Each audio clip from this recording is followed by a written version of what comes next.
Sebelum memulai ibadah hari ini, yang pertama, orang tua wajib mempersiapkan anak-anak seperti layaknya akan beribadah di gereja, memakai pakaian rapi. Yang kedua, ajak anak-anak untuk mengikuti ibadah dari awal hingga akhir, ikut bernyanyi dan mendengarkan firman Tuhan.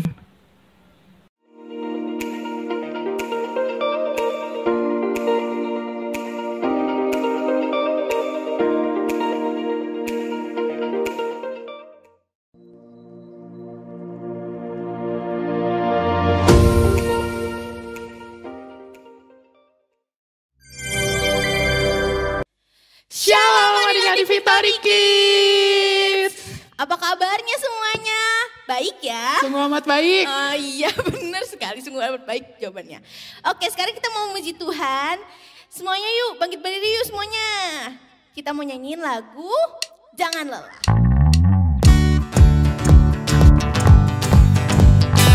Ya semangat ya. Jangan lelah bekerja di ladangnya Tuhan. Roh Kudus yang beri kekuatan, yang mengajar dan menopang. Tiada lelah bekerja bersamamu Tuhan, yang selalu mencukupkan akan segalanya. Letakkan tanah bergelombang, timbunlah tanah yang berlubang, menjadi siap dibangun di atas dasar iman. Letakkan tanah bergelombang, timbunlah tanah yang berlubang, menjadi siap dibangun di atas dasar iman. Ya, sekarang kita mau nyanyiin lagu apa nih Kak Dora? Sungai Sukacitaku. Iya, semuanya sukacita ya. Sungai Sukacitaku.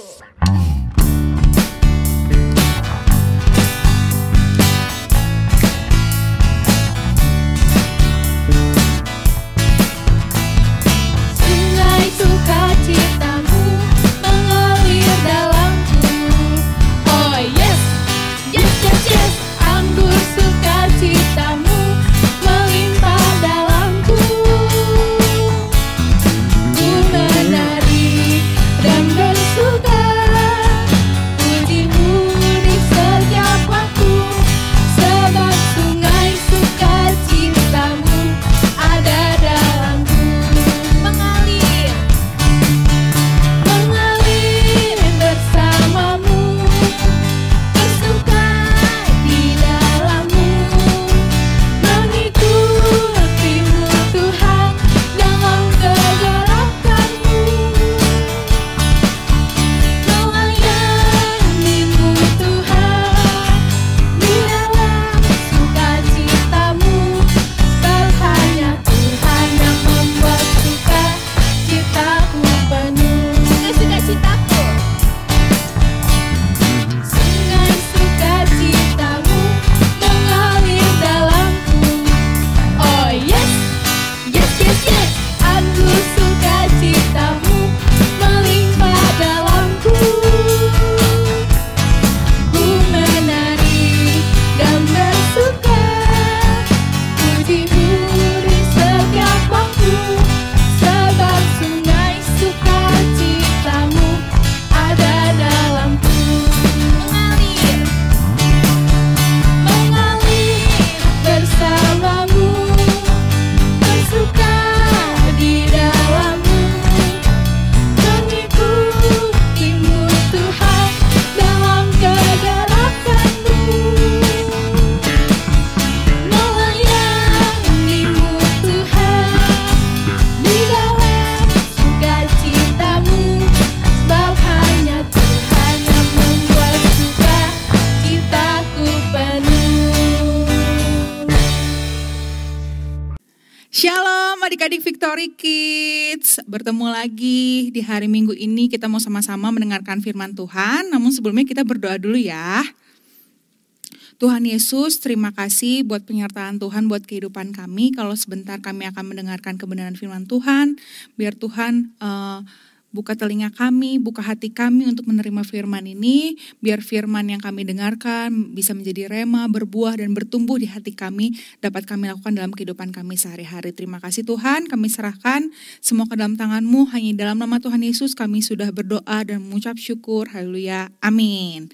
Oke, adik-adik, di minggu ini kita akan mendengarkan firman Tuhan yang berjudul Allah memanggilmu dari kecil. Nah, kita akan belajar dari sosok Alkitab yang bernama Samuel. Firman ini terambil dari Samuel 1 ayat 1 sampai dengan 28 dan Samuel 2 ayat 1 sampai 36, juga Samuel 3 ayat 1 sampai dengan 21. Nah, adik-adik, siapa di sini yang sering berdoa, yang suka berdoa? Wah, ternyata semua anak-anak Victory Kids Berea suka berdoa ya. Ya, karena bisa dibilang berdoa itu adalah nafas kehidupan orang Kristen. Nah, berdoa itu memang salah satu ungkapan kita untuk mengutarakan apa yang kita rasakan gitu ya, apa yang pengen kita sampaikan sama Tuhan. Ini sarana buat kita berkomunikasi dengan Tuhan Yesus. Jadi adik-adik bisa mengucap syukur, bisa pengen ngomong sesuatu sama Tuhan, pengen tahu kira-kira aku harus melakukan apa ya, berdoalah gitu ya. Melalui doa itu adik-adik bebas mengekspresikan apapun yang adik-adik rasakan kepada Tuhan Yesus. Dan berdoa bisa dilakukan di mana saja dan juga kapan saja. Nah, di Alkitab ada juga tokoh yang senang berdoa nih. Namanya Bapak Elkana dan Ibu Hana. Nah, Bapak Elkana dan Ibu Hana ini adalah sepasang suami istri gitu ya. Mereka setiap setahun sekali pergi ke kota Silo. Ngapain ke kota Silo? Untuk pergi berdoa di bait suci, di kemah Allah, di kemah suci.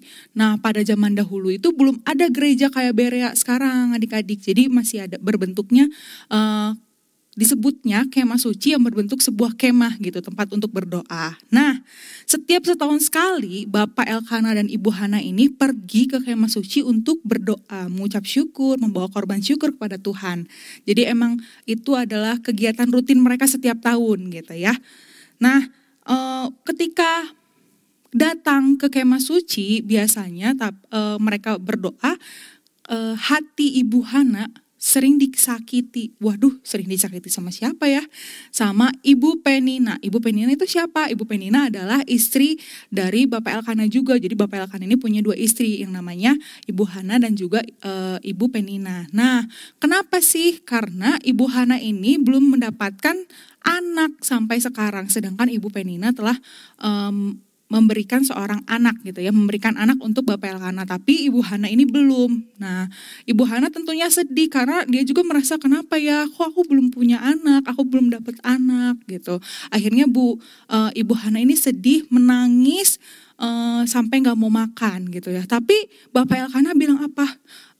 Kamu tidak perlu menangis, kamu tidak perlu sedih karena waktu Tuhan adalah waktu yang terbaik. Apapun yang ada pada kamu sekarang itu adalah rencana Tuhan buat kehidupanmu. Dan Bapak Elkana ini bilang kamu itu berharga gitu. Ibu Hana ini berharga. Jadi kalaupun kamu nggak punya anak nggak kenapa-napa gitu kan.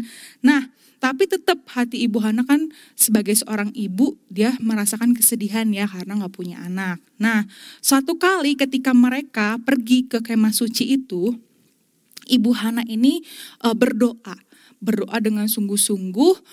Dia berdoa kepada Allah. Apa sih yang dia doakan? Nah, kita mau lihat di 1 Samuel 1 ayat 11. Kita buka bareng-bareng ya. Nah, di sini dibilang doanya Ibu Hana, Tuhan semesta alam, jika sungguh-sungguh engkau memperhatikan sengsara hamba-Mu ini dan mengingat kepadaku dan tidak melupakan hamba-Mu, tetapi memberikan kepada hamba-Mu ini seorang anak laki-laki, maka aku akan memberikan dia kepada Tuhan untuk seumur hidupnya dan pisau cukur tidak akan menyentuh kepalanya. Wah, ternyata Ibu Hana ini berdoa sungguh-sungguh minta sama Tuhan buat dikasih seorang anak laki-laki.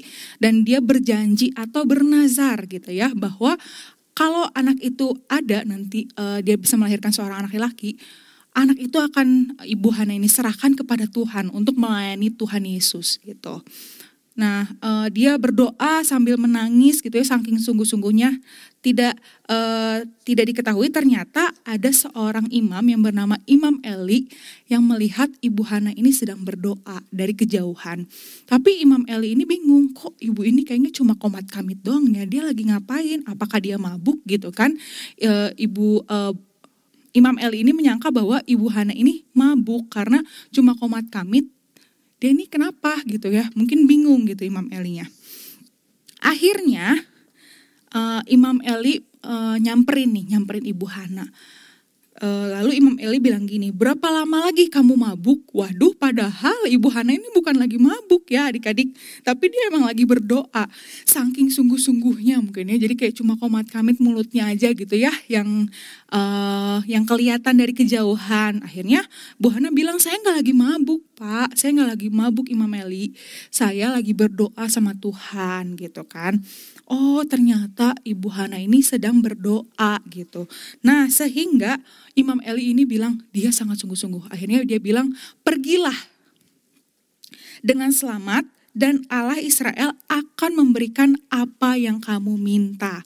Jadi Imam Eli bilang, pergilah, pasti Tuhan akan menjawab doa kamu. Nah akhirnya dari situ Ibu Hana ini kembali pergi dan dia udah mau mulai makan, terus udah mulai seneng gitu ya, udah mulai nggak terlalu sedih kayak kemarin-kemarin. Nah adik-adik berarti apa nih, Ibu Hana ini berjanji sama Tuhan bahwa dia akan memberikan anaknya kepada Tuhan apabila dia mendapatkan seorang anak laki-laki. Ternyata benar, 1 tahun kemudian Ibu Hana ini mengandung dan melahirkan seorang anak laki-laki. Dinamain siapa? Samuel.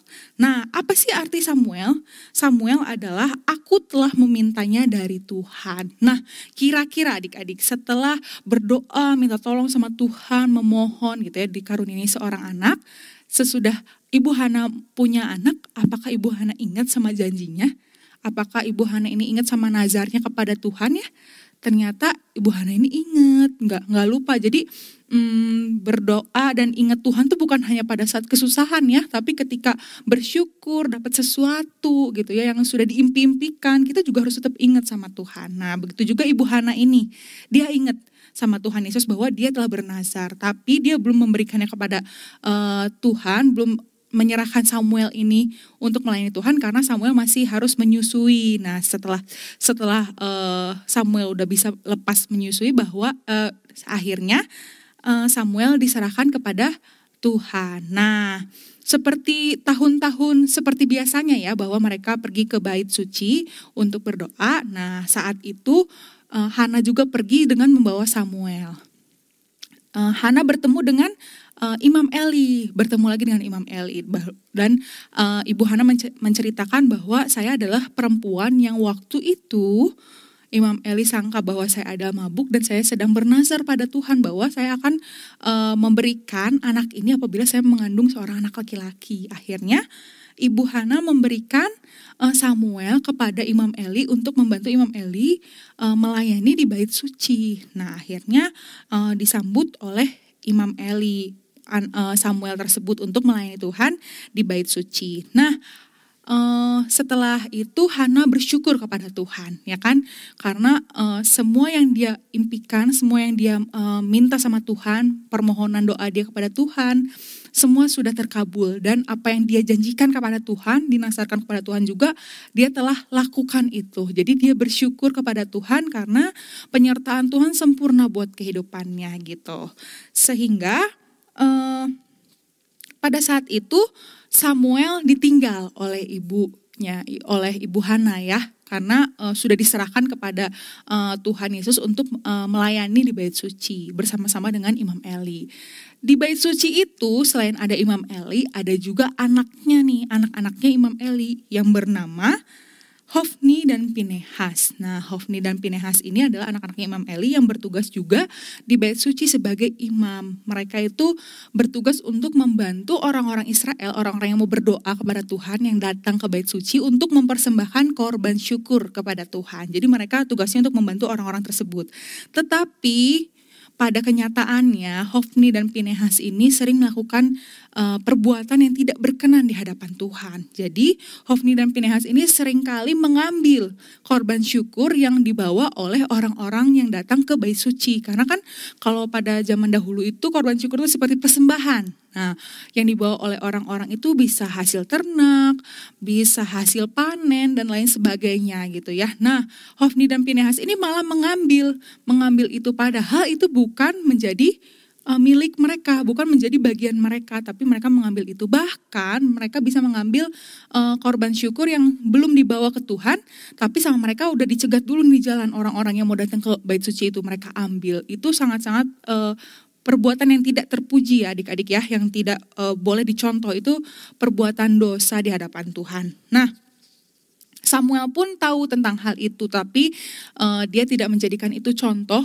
karena dia tahu bahwa dia harus taat kepada Tuhan dan dia harus melayani Tuhan dengan baik.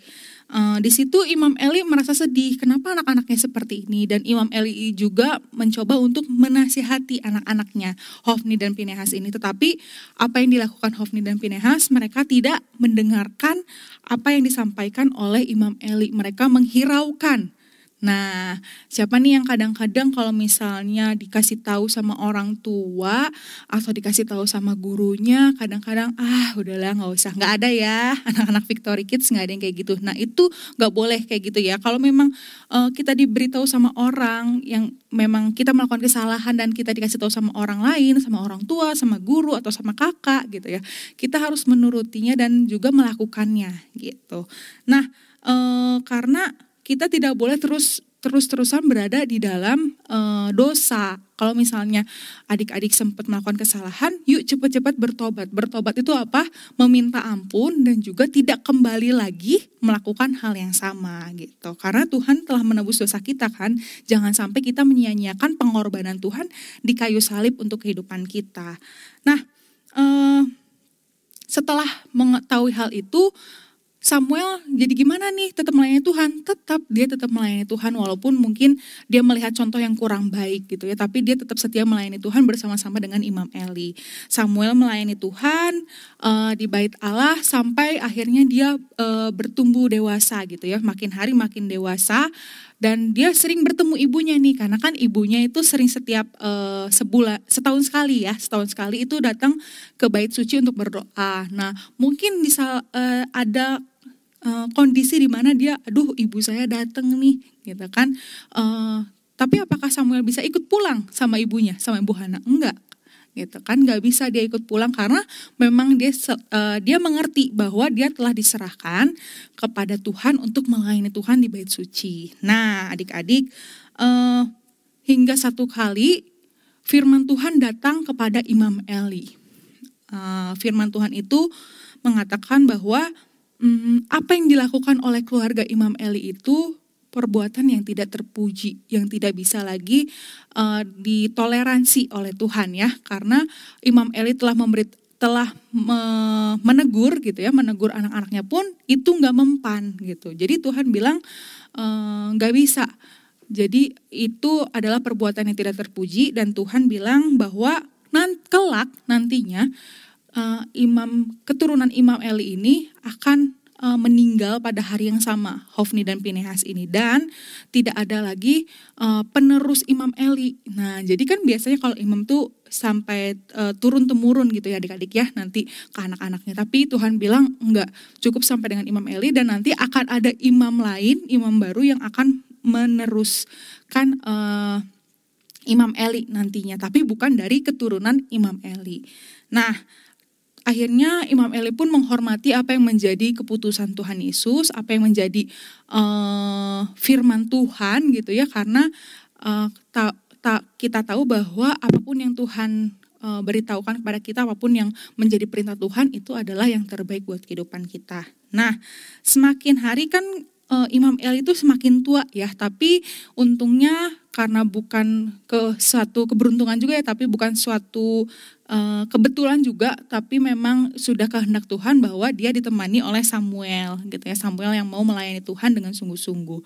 Nah, satu kali malam-malam nih ada yang memanggil gini, Samuel lagi tidur, ini malam-malam ya, Samuel lagi pada tidur, tiba-tiba dia manggil, Samuel, Samuel. Nah, akhirnya Samuel bangun lalu menghampiri Imam Eli. Ya Bapak, aku di sini mendengarkan engkau, gitu kan. Ternyata bukan Imam Eli yang memanggil Samuel. Lalu Imam Eli bilang, aku tidak memanggil engkau, tidurlah kembali. Oke, yaudah. Samuel tidur lagi. Untuk kedua kalinya, ada lagi yang memanggil, Samuel, Samuel. Nah, Samuel melakukan hal yang sama, menghampiri Imam Eli dan berkata bahwa, ya Bapak, apa yang bisa saya bantu gitu ya. Bapak memanggil Samuel kah? Tetapi bukan. Imam Eli tidak memanggil Samuel. Akhirnya Samuel disuruh tidur lagi. Untuk ketiga kalinya ada suara itu lagi, suara yang memanggil Samuel, Samuel, Samuel. Nah, disitulah akhirnya Imam Eli mengetahui bahwa suara itu adalah suara Tuhan, suara Tuhan Allah. Sehingga Imam Eli bilang, Samuel, apabila ada suara itu kembali, jawablah, ya Bapak, ya Bapak, berbicaralah sebab hambamu ini siap untuk mendengar. Hambamu ini mendengar. Nah, akhirnya Samuel kembali lagi ke tempat tidurnya dan dia bersiap untuk tidur dan ternyata benar. Ada lagi suara yang memanggil Samuel, Samuel. Nah, di situ Samuel jawab, ya Bapak, sebab hambamu ini siap untuk mendengar. Di situ Tuhan memberitahukan apa yang menjadi kehendaknya, apa yang menjadi janji Tuhan buat kehidupan Samuel, bahwa Samuel akan menjadi seorang imam, seorang nabi yang besar. Dia akan membawa bangsa Israel gitu ya sebagai seorang yang berpengaruh. Dan Tuhan juga menceritakan mengenai apa yang akan terjadi pada Imam Eli sesuai dengan yang tadi kita udah dengar ya, firman Tuhan kepada Imam Eli itu. Nah, setelah itu Samuel jadi merasa, waduh, nanti keluarga Imam Eli akan terjadi seperti itu. Samuel jadi sedikit kurang nyaman, agak takut mungkin ya. Tapi akhirnya dia berpikir bahwa aku nggak akan kasih tahu hal ini kepada Imam Eli gitu.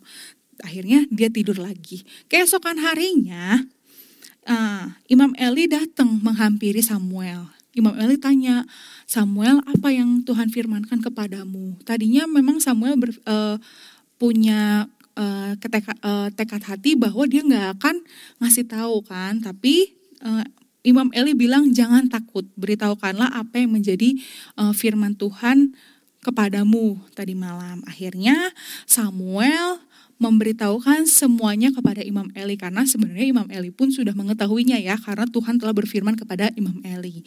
Nah, Imam Eli bilang, dia Tuhan, biarlah diperbuatnya apa yang dipandangnya baik. Ya, karena semua apapun yang Tuhan buat kehidupan kita itu adalah yang terbaik gitu adik-adik. Nah, semakin berlangsungnya hari demi hari gitu ya, Samuel semakin besar dan Samuel menjadi seorang nabi sesuai dengan janji Tuhan, sesuai dengan firman Tuhan. Tuhan menyertai Samuel dan tidak ada satupun dari firman Tuhan yang telah disampaikan itu yang dibiarkan Tuhan gugur. Jadi semua janji Tuhan tergenapi atas kehidupan Samuel dan Samuel menjadi seorang nabi Tuhan. Nah, adik-adik, ternyata Tuhan bisa memakai kita dari sejak kecil. Kalau misalnya adik-adik sekarang masih Victory Kids ya, masih sekolah minggu, emangnya Tuhan bisa ya pakai aku? Bisa, sangat bisa.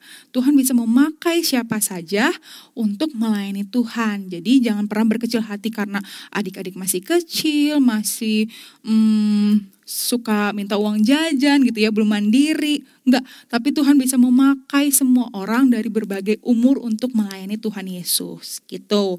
Nah, ayat hafalan kita hari ini terambil dari sebentar ya, buka dulu Matius 18 ayat 10. Yuk kita baca sama-sama Matius 18 ayat 10. Ingatlah, jangan menganggap rendah seorang pun dari anak-anak kecil ini. Karena aku berkata kepadamu, ada malaikat mereka di sorga yang selalu memandang wajah Bapakku yang di sorga. Nah, jangan pernah memandang rendah anak-anak kecil ini. Tuhan aja udah bilang gitu. Jadi adik-adik jangan pernah merasa kecil hati. Kalian semua bisa melayani Tuhan, bisa dipakai Tuhan untuk menjadi orang yang luar biasa dan memberkati banyak orang. Oke, sekian firman Tuhan. Mari kita berdoa. Tuhan Yesus, terima kasih buat firman-Mu pada kesempatan hari ini. Terima kasih Bapak, kami percaya bahwa Tuhan bisa memakai kami, walaupun kami masih kecil, tapi kami tahu Tuhan, Tuhan bisa memakai hidup kami dan kami siap untuk dipakai Tuhan, untuk melayani Tuhan, untuk jadi berkat buat orang-orang di sekeliling kami. Terima kasih Tuhan, terima kasih Yesus, terima kasih Roh Kudus, berikan kami hikmat, berikan kami kebijaksanaan, kepintaran, supaya kami bisa jadi berkat buat orang-orang sekeliling kami. Terima kasih Tuhan, hanya dalam nama Tuhan Yesus kami sudah berdoa dan mengucap syukur. Haleluya, amin.